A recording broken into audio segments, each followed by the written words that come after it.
Recent డేస్‌లో ఎక్కడికెళ్ళినా గాని ఫంక్షన్స్‌కి, పార్టీస్‌కి ఎక్కడికెళ్ళినా ఏమైంది? ఇలా అయిపోయింది ఫేసు, టాన్ వచ్చేసినట్టుందే అని చెప్పేసి అందరూ అంటున్నారనమాట. అరెరెరెరే! పెద్ద సమస్య వచ్చి పడిందే. సో ఏం చేద్దామా అని చెప్పేసి ఆన్‌లైన్‌లో చూస్తుంటే గర్ సోప్ అని చెప్పేసి ఒక యాడ్ వచ్చింది. సరే ఏదో వైట్‌గా వచ్చేద్దాం, ఇరగబొడిచేద్దాం అని చెప్పేసి గర్ సోప్ ఆర్డర్ చేశాననమాట. అప్పటికి మా ఆయన చెప్తానే ఉన్నాడు. ఎందుకే ఇవన్నీ పబ్లిసిటీ స్టంట్స్ మనకెందుకు అని చెప్పేసి. What N intelligent boy. మనం వింటామా? అస్సలేను. సో ఆర్డర్ చేశాను. ఫర్ ది ఫస్ట్ టైం నేను ఒక సోప్ గురించి రివ్యూ ఇస్తున్నాను అనమాట. ఇంతవరకు మన రివ్యూస్ ఇచ్చిందే లేదు. దట్టా ఐ థింక్ వాటో వాట్. ఒక సోప్ అయితే కంటిన్యూగా యూస్ చేశాననమాట.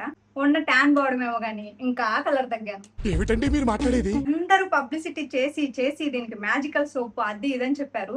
మేబీ కొంతమందికి యూజ్ అయిందేమో, నాకైతే అస్సలు యూజ్ అవ్వలేదు. ఫుల్ యాక్నే ఉంది. ఇది యూజ్ చేయడం వల్ల ఆల్మోస్ట్ గజ్జు వచ్చినట్టు వచ్చిందనమాట. రియల్ గా చెప్పాలంటే మొత్తం పింపుల్స్ వచ్చేసాయి. ఆయిలీ స్కిన్ ఉన్న వాళ్ళు, యాక్నే ప్రోన్ స్కిన్ ఉన్న వాళ్ళు మాత్రం అస్సలు యూజ్ చేయొద్దు.